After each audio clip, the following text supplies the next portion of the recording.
Reformando discípulos para a glória de Deus. Uma boa noite, meus irmãos. Sejam muito bem-vindos a mais um episódio do Reformando Discípulos para a glória de Deus, o discipulado da Igreja Reformada em Vila Velha. E hoje à noite, essa noite aqui, eu estou com o presbítero Hudson. Tudo bom, Hudson? Tudo bem, Vitral? Mais uma vez é um prazer sempre estar aqui com vocês. É uma alegria receber os irmãos aqui, estudarmos da Palavra do Senhor de uma forma expositiva. E hoje, Hudson, nós vamos abordar o Evangelho de segundo João no seu capítulo 5. Nós já vimos o encontro de Jesus com Nicodemos, o encontro com a mulher samaritana, e agora nós vemos Jesus já operando uma bênção em Jerusalém. Ele se dirige, sai da Galileia e vai para Jerusalém. Lembrando uma característica importante do Evangelho de João, é a presença de Jesus em Jerusalém nas festas judaicas e operando milagres, ensinamentos e tudo mais. Então, ela começa o capítulo 5, e peço aos irmãos que peguem as suas Bíblias e abram no capítulo 5 de João, que Jesus ele sobe para Jerusalém, uma daquelas festas judaicas, e ali, Hudson, a palavra relata que próximo à porta das ovelhas, existia um tanque chamado em hebraico Betesda, e ali haviam 5 pavilhões repletos de enfermos. E existia, você vai relatar ali, uma certa misticismo nisso aí, que as pessoas buscavam a cura naquele local. Você quer falar um pouquinho sobre isso? Esse tanque de Betesda existe até hoje, né? Para as pessoas que gostam de arqueologia bíblica, né? Até hoje, né? Quem for a Jerusalém tem a oportunidade de visitar aquele local, né? É muito importante a gente entender que o cenário que está por trás do Novo Testamento é um cenário muito complicado. Nós sabemos que houve um período de silêncio profético e o povo judeu era um povo, muitas das vezes, até apóstatas, né? Não estamos generalizando, havia aqueles que, de alguma forma, né, perseveravam na observância da lei, talvez até o próprio Nicodemos, né? Mas o pano de fundo daquele povo era um povo que ele já tinha, de alguma forma, admitido um certo sincretismo religioso, né, de modo a compreender que algumas práticas, até mesmo pagãs ao redor, de alguma forma, de forma até sorrateira, ele estava no coração das pessoas. Então, observem que esse período, nós precisamos entender qual era o período no qual a história aconteceu e por que ela aconteceu da maneira como a Bíblia determina, né, e ela descreve. Nesse tanque chamado Betesda, é um tanque enorme, né? Só que havia uma crença de que, de vez em quando, o anjo de Deus agitava a água e aquela pessoa que se aproximava da água, ela era curada por aquele anjo, né? Claro que a Bíblia ela não fala exatamente que isso era meramente um conto, né? A Bíblia apenas relata aquilo que as pessoas pensavam a respeito daquilo. Então, você não vê expressamente a Bíblia falando, e as pessoas criam nisso, embora não fosse verdadeiro, não existe esse tipo de relato. Mas a Bíblia justamente relata aquilo que as pessoas entendiam deste tipo de fenômeno, né? Mas não há nenhum elemento, até mesmo amparo bíblico, de que isso de fato seja uma prática comum, de uma operação angélica comum, de acordo com como está escrito aqui, né? E a gente entende também, né, a situação da pessoa enferma, né? Então a pessoa se apega a qualquer coisa para que venha curá-la. Tanto que a palavra do Senhor diz aqui no verso 3 que existia uma multidão de enfermos, cegos, coxos, paralíticos, que ocupavam esses 5 pavilhões em torno ali do tanque, mas ali, em especial, no verso 5, diz que estava um homem que estava enfermo havia 38 anos. Então, observa só, um homem desesperado, 38 anos, aguardando uma solução para o seu problema. Olha, por certo, era um homem completamente frustrado, né? E observem, irmãos, que esse ambiente, como você mesmo falou, era lotado de pessoas enfermas. Então, nós temos que lembrar também que a porta das ovelhas ficava próxima a esse tanque. Então, era um lugar até mal cheiroso, porque haveria necessidade de purificação, de lavagem, e tinha um monte de gente com doenças, né, naquela época que estavam ali, naquele tanque, né? talvez semelhantemente até como ocorre hoje em dia debaixo das pontes, né? Temos pessoas ali doentes, né? Nem todas, mas digo que talvez seria uma forma de nós atualizarmos esse contexto. Mas observem bem, o desespero deste homem de estar 38 anos enfermo e sem perspectiva de melhora. Então, imagina só a frustração desse homem, confiando possivelmente num conto, né, popular ali, que se falava, que agitava, e as pessoas desesperadamente tentavam acessar aquela água para serem curadas pelo anjo, quando, na verdade, quem opera a realização de milagres, ainda que haja uma operação angélica, é mediante o poder de Deus, né? Com certeza. E só para enfatizar, Betesda, né, o local onde eles estavam, quer dizer casa de misericórdia. Então, eles estavam ali buscando a misericórdia de Deus, e esse homem estava há 38 anos e não encontrava. Mas a misericórdia veio ao encontro dele.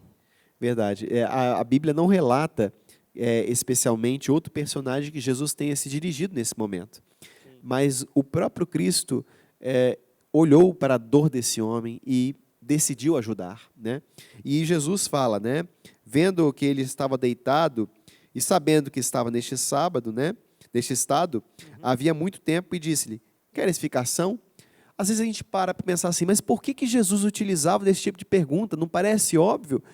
São perguntas retóricas. Perguntar para o cego se ele quer ver. Você quer ver? É natural que você vê o próprio Senhor Jesus indagando a pessoa se de fato ela quer. Parece até, justamente como eu falei, parece algo retórico. Mas, na verdade, isso manifesta no coração da pessoa um desejo, né?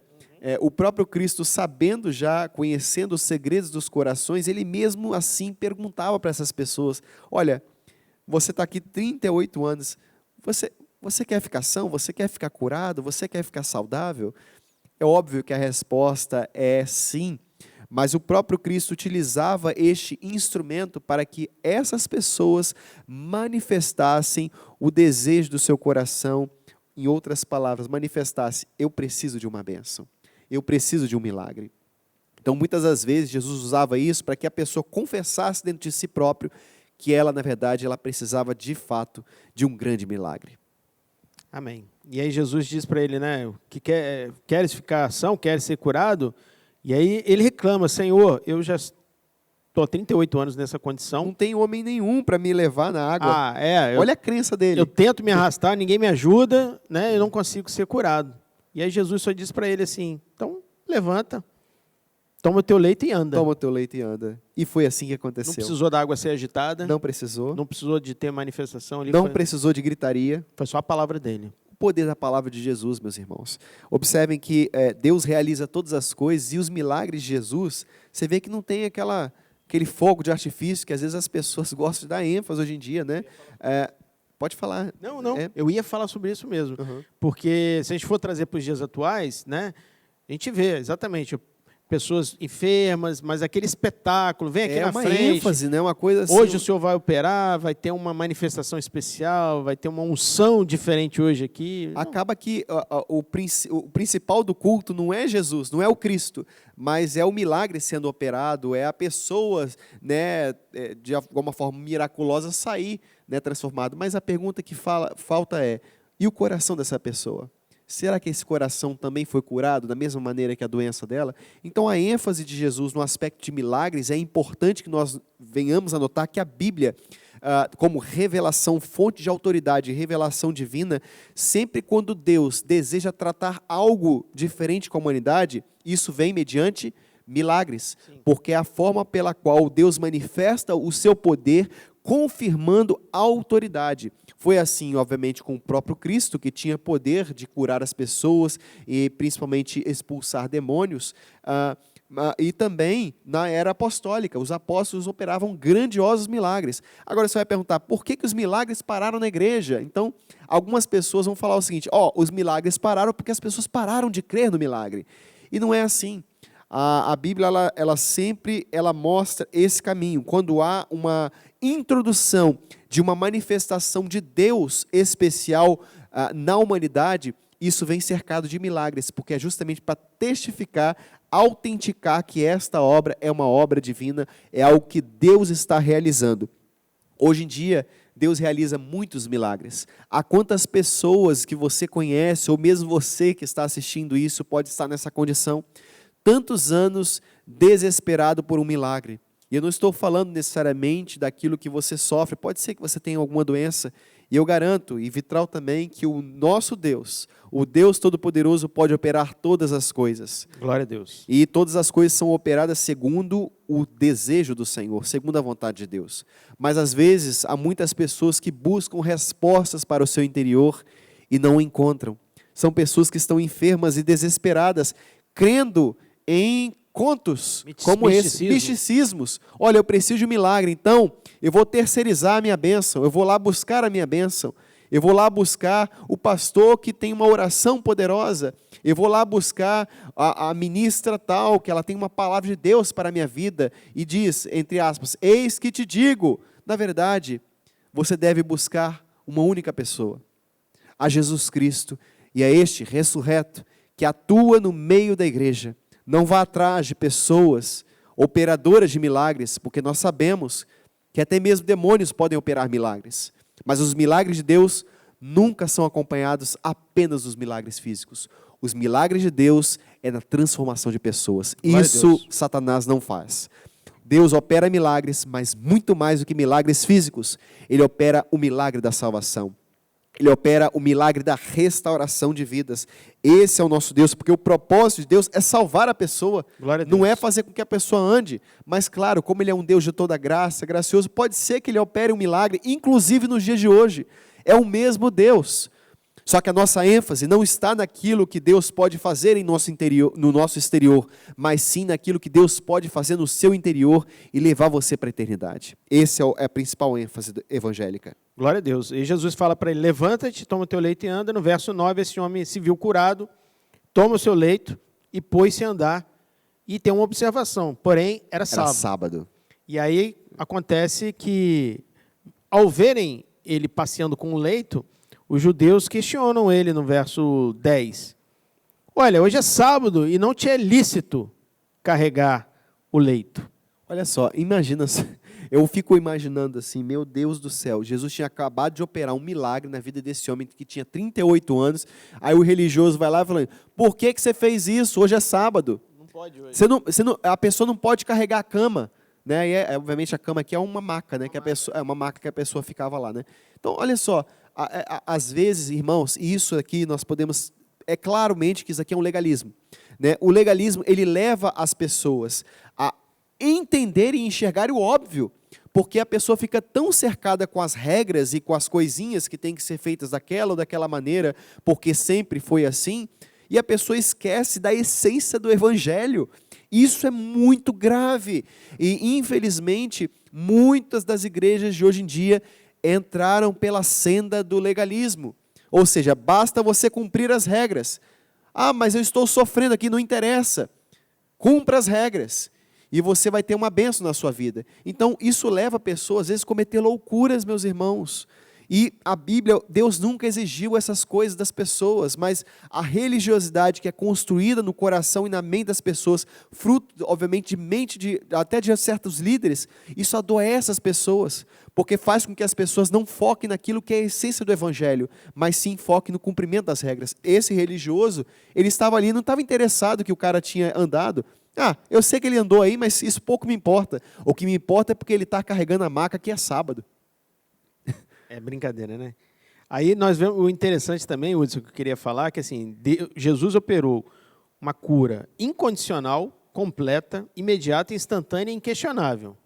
Mas eles estavam questionando o sábado. O sábado, o problema era o sábado. Você falou. E aí, assim, outra curiosidade é que Jesus era tão comum, como descrito em Isaías 53, que não tinha aparecido em formosura, que eles perguntam, mas quem foi que fez isso com você? E o paralítico, ex-paralítico, ele diz, olha, eu nem vi. Ele me curou e foi embora. Ele não sabia quem era, diz aqui no verso 13.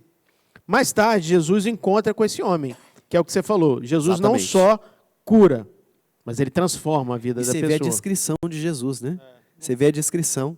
né? Jesus operou ali um milagre, saiu de cena, né? Não fala exatamente como, mas claro que era um ambiente muito populoso ali, muito um pouco confuso, Tinha né? uma multidão de Tinha uma enfermos multidão, ali. então você vê que os religiosos dirigiram a palavra para o paralítico, né?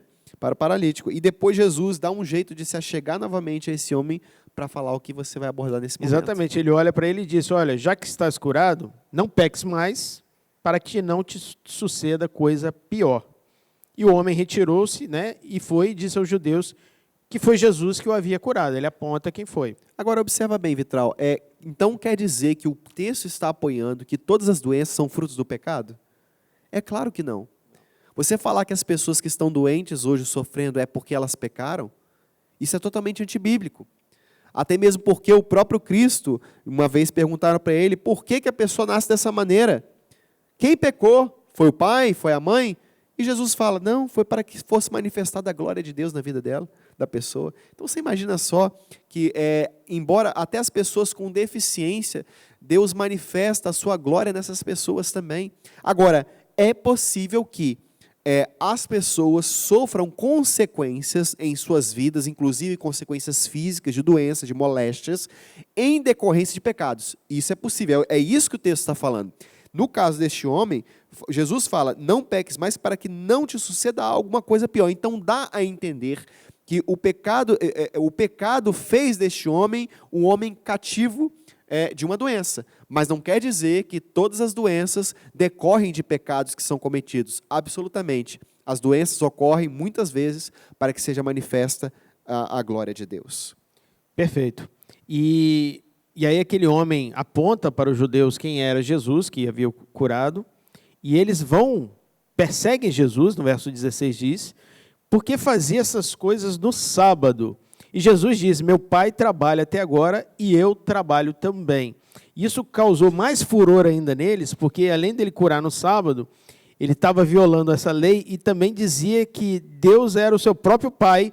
E isso era uma blasfêmia. E eles fazendo igual a Deus. Os judeus já, várias ocasiões, falaram, blasfêmia! Exatamente. Ele se diz igual a Deus, ele se diz o filho do próprio Deus. Então, para o judeu, ele não compreendia isso, e eles acusavam Jesus de duas coisas, né? A quebra do mandamento, da guarda do sábado, e também por ele estar se igualando e falar ao Pai, né? Como se fosse o seu próprio pai. E é importante notar que o judeu, principalmente daquela época, ele não tem costume de chamar Deus de pai. Isso é um costume cristão. Porque Jesus mostrou, mediante a revelação de que há um Deus Todo-Poderoso e este é o Pai, né?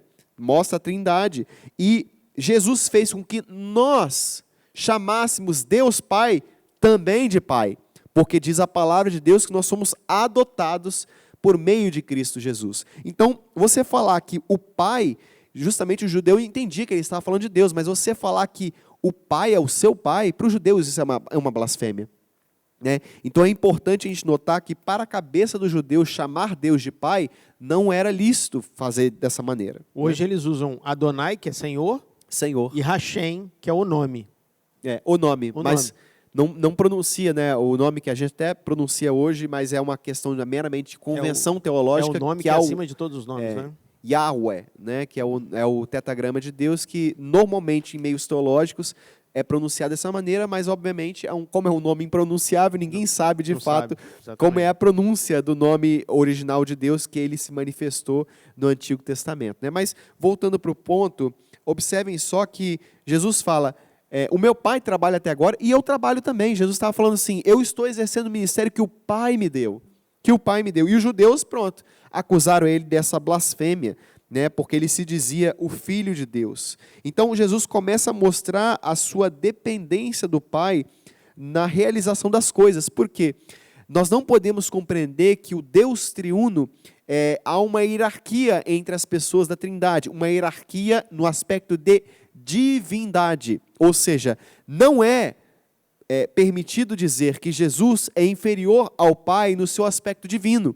Na verdade, a Bíblia afirma a doutrina da Trindade, embora não seja de forma expressa. Paulo não falou ao Deus triuno, não, ele não falou isso, mas a Bíblia é clara ao mostrar que Deus é triuno. São três pessoas igualmente divinas que compartilham o mesmo ser divino. Então, no aspecto de divindade, Jesus não é menos Deus do que o Pai, assim como o Espírito não é menos Deus do que o Filho, nem menos Deus que o Pai. Só que a Trindade, ela possui as suas procissões.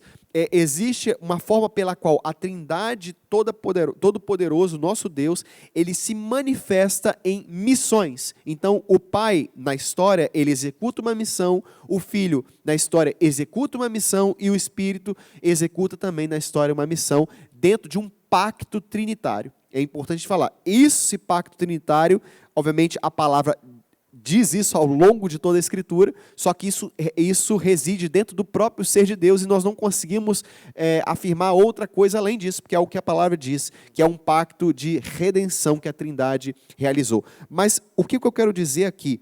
Que no aspecto de ministério, Jesus era dependente do Pai, no aspecto de que ele deveria cumprir aquilo que o Pai determinou. Então, no seu aspecto de missão, Cristo Jesus, o Filho de Deus, a segunda pessoa da Trindade, estava executando um plano do Pai. Mas Jesus também não operava os milagres sem o auxílio do Espírito. Jesus, enquanto homem, embora seja 100% homem e 100% Deus, ele era dependente do Espírito Santo. Amém. E aí, concluindo essa parte, Jesus, a partir do verso 19, começa a explicar a sua missão, quem ele era, o que ele deveria fazer. Então ele começa a dizer, então ele falou, Jesus, em verdade vos digo. Quando aparece essa em verdade, ele queria dar uma ênfase naquilo ali. Exatamente. Né? Presta atenção aqui, olha. O Filho nada pode fazer de si mesmo, senão somente aquilo que vê fazer o Pai.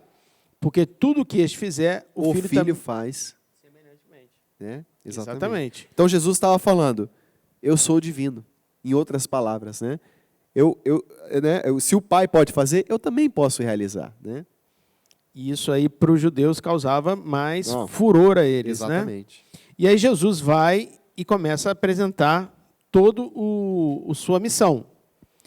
E aí ele começa a falar também, Hudson, mais para frente, porque esse capítulo Jesus fala de julgamento, da sua autoridade para julgar, e ele vai falando. Eu acho interessante nós falarmos do testemunho que Jesus quer mostrar para aqueles homens que ele é o Filho, que ele e Deus são a mesma pessoa, e para isso ele mostra 4 testemunhas que comprovam que ele é o Filho de Deus, que ele é o Deus encarnado, o Deus que habita no meio de nós. Né? Eu queria falar sobre isso um pouquinho. No verso 30 ao verso 35, Jesus mostra sobre João Batista. Ele começa a falar sobre João Batista e o que João Batista anunciava. Ele falava, olha, eu não posso fazer de mim mesmo na forma que ouço, julgo, meu juízo é justo, porque não procuro da minha própria vontade. Se eu testifico a respeito de mim mesmo, o meu testemunho não é verdadeiro. Né? Outro é o que testifica a meu respeito, e sei que é verdadeiro o testemunho de mim. Mandaste mensageiros a João, e ele deu testemunho da verdade. Então, Jesus está falando justamente desse ponto, né? João Batista. De João Batista, né? Então mandaram mensageiros a João, né? Aqui esse João é o João Batista. Então o que Jesus está falando? Jesus estava lá e a própria testemunha é o Pai. E ele está falando assim, vocês enviaram testemunho da parte dos homens, mas eu não vim da parte dos homens para dar testemunho, eu vim da parte do Pai. Então ele fala justamente que João, né, 34, eu porém não recebo testemunho de homem, mas digo isto, para que vos salveis.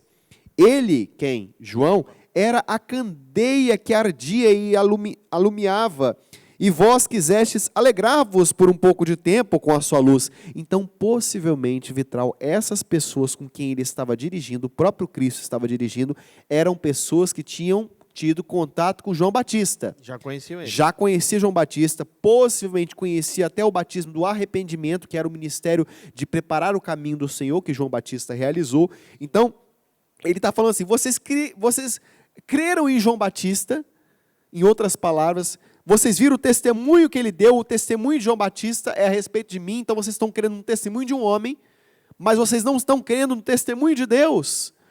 Então, observem bem, eles já, de certa forma, aqueceram o testemunho de João Batista.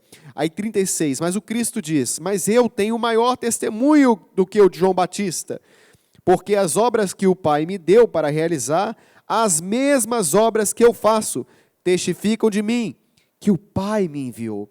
Então Jesus estava alertando, acordem, pelo amor de Deus, vocês estão crendo que João Batista testemunhou de mim? E de fato testemunhou. Ele era a candeia que ardia, ele preparava, era a voz do que clama no deserto, ele preparava o caminho para eu, o Cristo, chegar.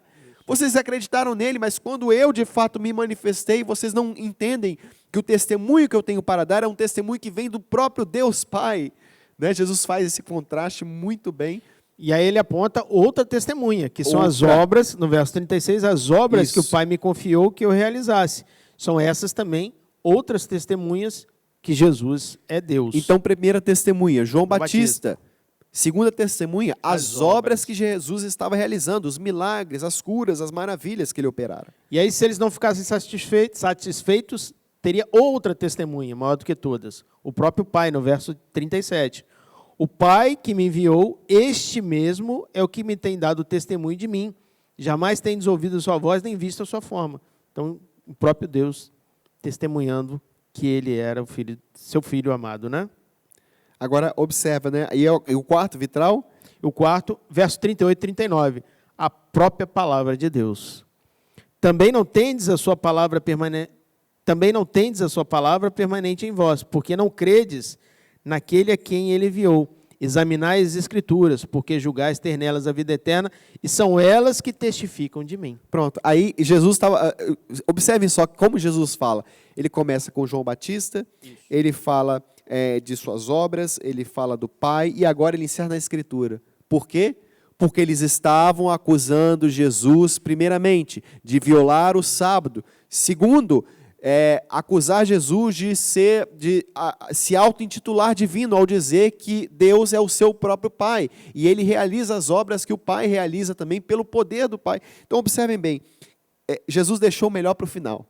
Porque eles estavam tão assim cobrando naquele legalismo. Jesus está falando assim, vocês não conhecem as Escrituras? Pois é, vocês examinam as Escrituras porque vocês sabem que mediante o exame das Escrituras vocês têm a vida eterna, não sabem? Sabemos, imagina só. Aí ele fala, e são elas que de mim testificam. É como se Jesus está falando, não tem o Antigo Testamento que vocês tanto zelam, tanto prezam? Os profetas, né? Eles estão falando de mim. Eles estão falando de mim. Será que vocês não conseguem entender que aquilo que vocês estão querendo cobrar, elas estão apontando para mim? O fim da lei é Cristo, ou seja, Cristo era a manifestação última e final para cumprimento da lei. Então Jesus começa a atacar assim, no cerne da questão, porque é o legalismo dele. Sim. Então Jesus deixa para o final para justamente dar essa ênfase no final. E aí no verso 40, ele continua ensinando e ao mesmo tempo corrigindo e dando um puxão de orelha que todos nós merecemos. Ele diz, olha, contudo não quereis vir a mim para ter a vida eterna. Olha, vocês não querem Deus, porque a palavra do Senhor diz que ninguém busca Deus. E eles estão rejeitando o próprio Filho de Deus com as Escrituras na mão. Isso é muito grave. Veio para os seus e os seus não o receberam. Exatamente. E ele diz, eu não aceito a glória que vem dos homens, no verso 41, sem entretanto que não tendes em vós o amor de Deus. Eu vim em nome do meu Pai e não me recebeis. Se outro vier em meu próprio nome, certamente o recebereis. Como podes crer vós, os que aceitais a glória um dos outros, e contudo não procurais a glória que vem do Deus único? Não penseis que eu vos acusei perante o Pai. Quem vos acusa é Moisés, em quem tendes firmado a vossa confiança. Agora, por que Moisés? Né? Ele fala, Jesus falou, quem acusa vocês é Moisés. Em outras palavras, a lei, Vitral, ela serve para quê? Para acusar. Né? Para condenar, para acusar. Porque a lei mostra o pecado. Isso. Então a lei fala, você é um pecador. Existe um Deus que é todo poderoso e ele é santo, e você não consegue se relacionar com esse Deus, porque você é pecador. Você é pecador. Você é pecador. Então a lei ela tem por objetivo instruir o homem a respeito dele reconhecer que ele é um miserável, sim, que ele é depravado. Então, quando Jesus fala, há um que vos acusa, Moisés, é porque eles estavam somente entendendo que a lei era um fim em si mesmo. Ou seja, em outras palavras, Cristo está falando assim, se vocês entendem que a lei é um fim em si mesmo, não está apontando para mim, vocês já estão condenados. Vocês estão condenados porque a lei fala o seguinte, você é pecador e você precisa de salvação. Sim. O que a lei provê de salvação, gente? Nada. A lei só aponta. Só condena. Né? A lei condena e ela só apontava, a salvação vai vir na história. A salvação vai vir. Então o cordeiro era sacrificado, tipologicamente apontando para o sangue de Cristo Jesus, que foi vertido na cruz do Calvário, como o cordeiro de Deus, que efetivamente tira o pecado. No verso 46 ele diz que se de fato cresces em Moisés, também crerias em mim, porquanto ele escreveu a meu respeito. E é exatamente o que você tem ensinado na Escola Bíblica Dominical sobre o aliancismo, né? Ele mostra que o Antigo Testamento era sombra, né? Ele está falando, ó, se vocês creem em Moisés, na lei, nos profetas, em tudo que ele está falando, também creriam em mim. Exatamente. Que aquilo era sombra e agora estavam vendo a luz mesmo, né? Exatamente. Você vê que eles estavam obstinados, Vitral, porque assim, eles conheciam a lei? Claro que conheciam. Eu não tenho dúvida que esses mestres, eles conheciam e ainda recitavam de cós salteado. O grande problema é o seguinte, será que eles estavam entrando, eles de fato estavam entendendo a lei, ou eles criaram uma religião para si próprio, um legalismo? Eles não estavam entendendo. Não estavam entendendo. Eles liam o texto, mas eles não conseguiam entender que o fim da lei era o Messias. E Jesus era o próprio Messias. Jesus era o fim de todas as coisas. Jesus cumpriu a lei plenamente em sua vida de obediência, né? E quando Cristo cumpre a lei, porque Ele é o fim da lei. Ele é o fim principal da lei. A lei aponta para Ele e tem por objetivo mostrar que Jesus Cristo é o Filho de Deus e é capaz de remir a todos que estão debaixo da antiga aliança e os da nova aliança, em todos os períodos da história. Glória a Deus. E só para enfatizar o que você falou, no último versículo, Jesus disse, olha, se porém não credes nos seus escritos, como crereis nas minhas palavras? Eles estavam lendo, mas eles não estavam entendendo que estavam diante do Filho de Deus, o Messias, o nosso Salvador, o Cordeiro de Deus que tira o pecado do mundo, aquele que veio para remir a humanidade, mas eles não estavam. Eles estavam preocupados em curar o sábado, na lei, mas não na concretização dela ali. Né? Eles acreditavam só... Você vê, Vitral, já que a gente já está encerrando, observa bem que, para mim, assim, o Evangelho de João é meu querido. Né? Eu sou suspeito, né? Confesso aos irmãos que é um evangelho que eu gosto de ler e mastigar. Aí depois eu volto, leio e mastigo mais um pouco, porque é maravilhoso, porque mostra justamente a divindade do Filho de Deus, né? Então, a gente observa que Jesus não é apenas um profeta, Jesus, e ultimamente muito se buscou a respeito do Jesus histórico, né? Mas Jesus é muito mais do que tudo que as pessoas almejavam, né? Jesus não era o príncipe político que eles queriam, mas Jesus, na verdade, é o príncipe da vida, que veio para este mundo para trazer salvação. Então, a gente vê que nesse capítulo 5, para a gente fechar, né, a gente pode ver, Jesus livrou aquele homem de um cárcere, e este cárcere era a própria conjuntura desse homem paralítico, né, que não conseguia se livrar dessa doença há 38 anos. Jesus enfrenta os religiosos, e não apenas isso, Jesus procura mostrar a eles quão errados eles estão, como eles não conseguem enxergar que Jesus é o próprio Messias. Exatamente. Como as Escrituras testificam a respeito dele. E Jesus fala no 44, Jesus fala, no 43, se viesse outro homem, vocês iriam crer nesse homem, mas eu estou vindo do meu Pai e vocês não estão crendo em mim. Né? Mostra justamente a incredulidade do coração destes legalistas, que não conseguiam enxergar que Jesus, de fato, era o Filho de Deus, e ele e o Pai são um.